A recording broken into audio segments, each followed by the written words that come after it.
न्याय करेगा? इनकी औकात है न्याय करने वाली? आज राहुल गांधी जो है ना, मैं उनको डायरेक्ट एक चीज़ बोलता हूँ, आप इस जन्म में प्रधानमंत्री नहीं बन सकते ना। आपकी अब 100 साल, कम से कम 100 साल आपकी पार्टी का कोई प्रधानमंत्री बनेगा। राय लेना चाहते क्योंकि आप एक स्टूडेंट भी। आप राहुल गांधी की जो ये न्याय यात्रा है उसको कैसे देखते हैं? देखिए, अब राहुल गांधी को न्याय यात्रा, भारत जोड़ो यात्रा, ये सब निकालने की आवश्यकता नहीं है। वो ये सब छोड़े, इन सब मुद्दों को साइड में रखें। अब वो कांग्रेस ढूंढो यात्रा निकालना शुरू करें, क्योंकि कांग्रेस अब इतना लुप्त हो चुकी है, विलुप्त प्रजातियों में आ चुकी है कांग्रेस, क्योंकि बची ही नहीं है कांग्रेस। जी, भारत जोड़ो न्याय यात्रा निकालते हैं अपनी, कहते हैं कि हम जनता को न्याय दिलाएंगे। और एक प्रेस कॉन्फ्रेंस में सवाल किया जाता है कि सर आपको भी लगता है कि जो देश है वो भारत क्या बोलते हैं राममय होता जा रहा है? तो मना करते, कहते कोई राममय नहीं, मोदी जी का पॉलिटिकल इवेंट है, ये सवाल मेरे से मत करो, इस तरीके से मना करते हो। आप उनके इस सवाल के जवाब पर क्या कहना चाहेंगे? वो हनुमान चालीसा में भूत पिशाच निकट नहीं आवे, महावीर जब नाम सुनावे। तो महावीर का नाम समझो राम का नाम। तो जहाँ राम का नाम बजता है या महावीर का नाम बजता है ना, जो अधर्मी लोग हैं, अधर्मी कौन, राक्षसी प्रवृत्ति के लोग हैं ना, उनको ना मतलब वो इनसिक्योर हो जाते हैं, ठीक है। तो वही इस वक्त जो है ना पूरी कांग्रेस पार्टी और विपक्ष की हालात बने हुए हैं। उनसे राम मंदिर का मुद्दा जहाँ निगला जा रहा है, वो यहाँ हड्डी बन गई है, क्योंकि इन्होंने सिर्फ और सिर्फ राजनीति की। इनके पास मौका था, इनके पास पूरा, अब मैं कह रहा हूँ पूरा मौका था इनके हाथों से, पूरा एक एक ईंट जो है इनके हाथों से लग सकती थी। मगर इन्होंने क्या किया, सिर्फ तुष्टीकरण के नाम पर एक समाज को खुश करने के लिए 80% हिंदुओं के साथ भेदभाव किया, उनके ऊपर गोलियां चलाई। आज एक एक परत खुल रही है, वो पन्ने जब इतिहास के फरोले जा रहे हैं ना। 22 तारीख को सब कुछ 1986 से लेकर ये 2024 चल रहा है ना, 22 तक, जनवरी 22 तक हर एक पन्ना फरोला गया है। आज आधी से ज़्यादा पॉपुलेशन हिंदू, उस वक्त जो आज 50 की एज में पहुंचे हैं जो लोग, उनसे पूछो कि उनका क्या योगदान था। कोई डायरेक्ट शामिल हुआ, कोई आवाज़ उठाई कईयों ने। आज वो जब अपने घरों में हैं, अपने परिवारों के साथ बैठे हैं, तो आप अपने उस वक्त के एक्सपीरियंस साझे कर रहे हैं कि कांग्रेस ने उस वक्त ये किया था, अखिलेश यादव के बाप ने ये किया था, मुल्ला मुलायम ने हम पर गोलियां चलाई थी। उस वक्त कई ऐसी स्टोरियां वायरल हो रही हैं। आज जब वो भाव सामने आ रहे हैं ना, जनता का ना से दिल पसीज रहा है कि यार क्या हम ढोते रहे इस गंद को।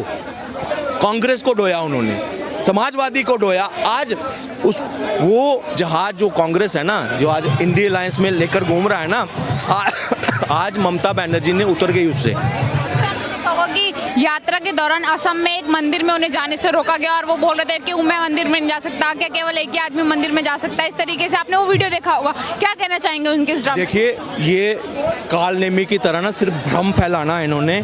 जब देश के सबसे बड़े मंदिर में प्राण प्रतिष्ठा हो रही थी, राम मंदिर के प्राण प्रतिष्ठा, और इनको निमंत्रण था, तब इन्होंने एक तुष्टीकरण चुना अपने उस वोट बैंक को खुश करने के लिए। उनको बताया कि देखो हम हिंदुओं के मंदिर में नहीं जा रहे, और उनको खुश करने के लिए, आपके लिए, ऐसे बता कर कि आपके लिए हम नहीं जा रहे, और वहाँ ढोंग रच रहे हैं मंदिर जाने का।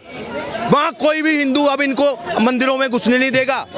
इनका ये आप खो चुके हैं, आज ये बेनकाब हो चुके हैं। वहाँ जाकर क्या रैली है इनके साथ? कितने 2000 लोग नहीं है, 2000 लोग नहीं है। आज असम से इतनी बड़ी यात्रा निकाल रहे हैं 2000 लोग, और ये कहते हैं कि हम न्याय दिलवाएंगे। असल मायने में हिंदुस्तान में 2014 के बाद ही न्याय हुआ।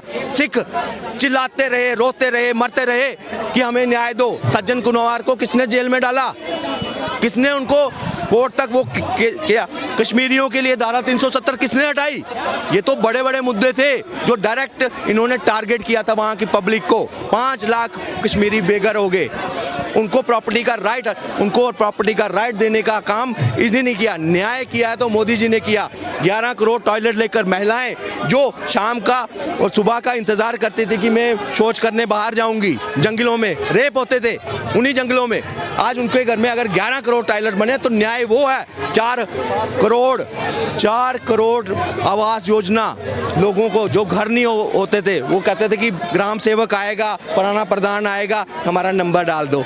फिर वो आधे पैसे वो खाता था, आधा वो घर फिर भी नहीं बनता था। मतलब जनता हमारे पैसे, हमारे टैक्स के पैसों को लुटाती थी जनता। ये कांग्रेस मनरेगा के नाम पर कई करोड़ खाते ऐसे ही खुलते थे जो कोई काम करता ही नहीं था, और ये पैसे जाते थे सीधे कांग्रेसियों के जेब में। उसको ख़त्म कर कर सही में रोजगार जो है डायरेक्ट उनको तक पहुंचाया। कोई मीडिएटर नहीं, कोई मीडिएटर नहीं। ये होता है न्याय। ये न्याय करेगा? इनकी औकात है न्याय करने वाली? आज राहुल गांधी जो है ना, मैं उनको डायरेक्ट एक चीज़ बोलता हूँ, आप इस जन्म में प्रधानमंत्री नहीं बन सकते ना। आपकी अब 100 साल, कम से कम 100 साल आपकी पार्टी का कोई प्रधानमंत्री बनेगा, क्योंकि हिंदुओं अब जाग चुके हैं। आज ये कहते हैं ना, मुस्लिम का वोट इनको एक साथ चाहिए। किसके नाम पर? तुष्टीकरण के नाम पर उनको बोलते थे कि आप हमारे साथ हो। ये मुस्लिम नेता बनते थे कि हम मुस्लिमों के नेता हैं। आज हिंदुओं का नेता एक तैयार हो गया। एक नहीं, योगी भी है, मोदी भी है। भारतीय जनता पार्टी में ना हिंदुओं के नेता बड़े हो गए। अब हिंदू भी ना अब हिंदू बनकर वोट देगा।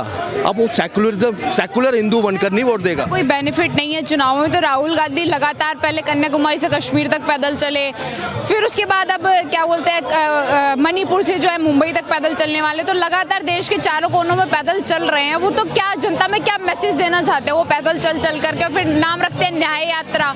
अपनी प्रेजेंस शो करनी है। जो गैप था ना 2004 से 2014 तक, जो गैप बन गया था एक आम कांग्रेसी के बीच में और जनता के बीच में, वो इतना बढ़ चुका था कि इनको बीच में उतरना पड़ा। इनके मुख्यमंत्री, इनके अपने नेता राहुल गांधी से नहीं मिल सकते थे। इस तरह का इनका रहा कि ये गैप इतना बढ़ गया कि इनको न्याय यात्रा ये ढोंग करना पड़ा कि मैं आपके बीच का हूँ। उनको दिखाना पड़ा। मतलब एक नेता के लिए सबसे बड़ा दुर्भाग्यपूर्ण ये रहता है कि जब उसको ये बताना पड़े कि मैं आपके बीच का हूँ। मतलब गुमशुदगी का वो बोर्ड लगते हैं ना कई बार नेताओं के, मतलब उस तरह से राहुल गांधी का हाल हो गया कि उसको बताना पड़ रहा है कि मैं आपके बीच में हूँ, मैं आपके बीच में आया हूँ, तो मुझे वोट दो। राय लेना चाहते हो क्योंकि आप एक स्टूडेंट भी। आप राहुल गांधी की जो ये न्याय यात्रा है उसको कैसे देखते हैं? देखिए, अब राहुल गांधी को न्याय यात्रा, भारत जोड़ो यात्रा ये सब निकालने की आवश्यकता नहीं है। वो ये सब छोड़े, इन सब मुद्दों को साइड में रखे।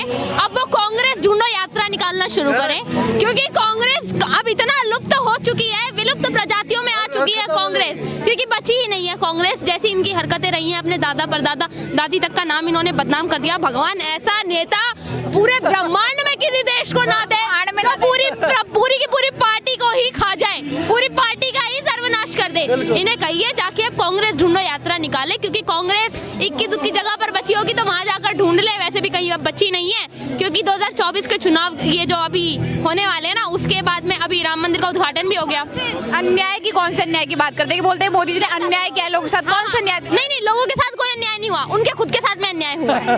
अब पूछे कैसे? 400 सीट थी, 40 भी नहीं बची हैं। अब आने वाले टाइम पे 4 भी नहीं बचेंगी, तो उन्हें वो अन्याय लग रहा है। फिर गीत गाते फिरेंगे ईवीएम हैक हो गया। अब वो कहेंगे मेरे साथ अन्याय हुआ है। देश की जनता का जो ओपिनियन है ना, वो उसे अपने लिए अन्याय समझते हैं। इनकी तो सरकार का रोना ही यही रहा है, अगर इनके हिसाब से कानून ना चले तो कानून ही बदल दो।